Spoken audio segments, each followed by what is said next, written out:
withdrawing money from TikTok in Uganda is pretty easy thing to do. Today I'm going to teach you how you guys can withdraw money from TikTok in Uganda.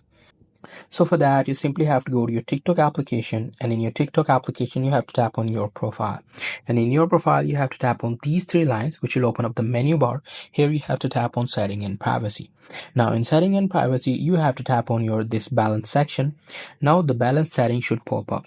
Now this should contain the amount of money that you've earned. As you guys can see in this, it is showing the PKR, but it should show you the money according to your currency.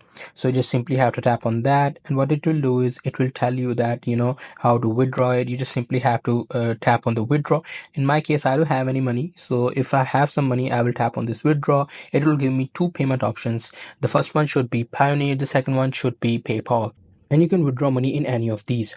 So after that, you can simply transfer your money into your local banks from Pioneer or PayPal. It totally depends upon your country. So that's pretty much it. That's how you guys can do it. Hope you guys find this video helpful.